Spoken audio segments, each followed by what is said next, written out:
बिल्कुल, दरअसल आपने सही कहा कि जब एग्जिट पोल के आंकड़े आए, उससे पहले एनडीए की तरफ से जो नेताओं की तरफ से दावेदारी की गई, तो मुझे लगा चलिए अपने कार्यकर्ताओं का हौसला बढ़ाया जा रहा है।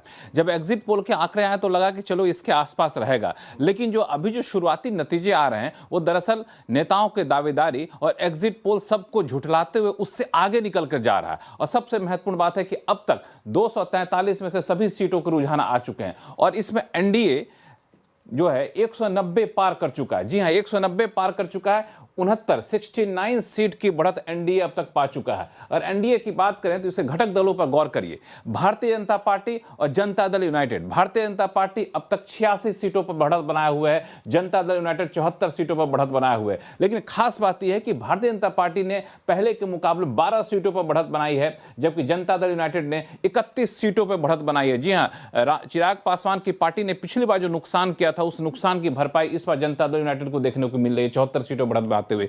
एलजेपी जो चिराग पासवान की पार्टी है, वहां पे 22 सीटों, चूंकि पहले कोई सीट नहीं थी, 22 सीट पर आगे बढ़त बनाए हुए।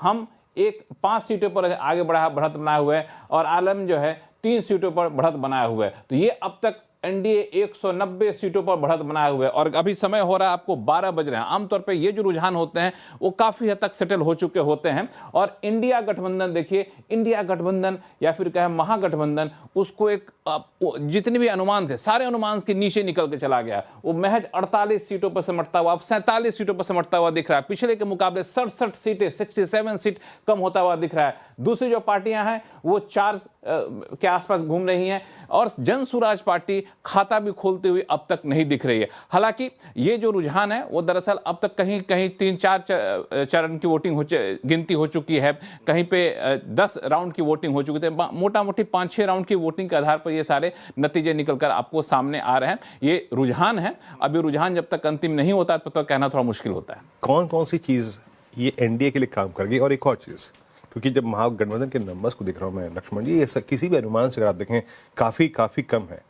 ये खुद जो तेजस्वी यादव हैं उनके नंबर्स क्या कह रहे हैं? अभी वो ट्रेल कर रहे हैं। बिल्कुल, तेजस्वी यादव के नंबर बड़े ही चौंकाने वाले हैं। तेजस्वी यादव वहां के मुख्यमंत्री के चेहरा थे महागठबंधन के, और कहा यह जा रहा था कि जब कांग्रेस और पूरे महागठबंधन ने तेजस्वी यादव के नाम का ऐलान किया तो वहां पे एक जनता के बीच में आकर्षण जमा और ये महागठबंधन को ज्यादा सीटें दिलाएंगी। लेकिन हुआ उलट। यहां पे तेजस्वी यादव, महागठबंधन की तो हालत छोड़ दीजिए, खुद तेजस्वी यादव जो है वो यहां पे पीछे चलते दिख रहे हैं। 5वें राउंड की वोटिंग हो चुकी है और यहां पे जो है सो अभी 25 राउंड की वोटिंग होनी बाकी है। करीब 100 से ज्यादा सीटों से यहां पे पीछे चल रहे हैं। तो हालांकि सच पूछिए तो तेजस्वी यादव के लिए मेरा अपना मानना है कि हारेंगे, ये कहना अभी थोड़ी सी जल्दीबाजी होगी, क्योंकि बड़े नेता हैं वहां के।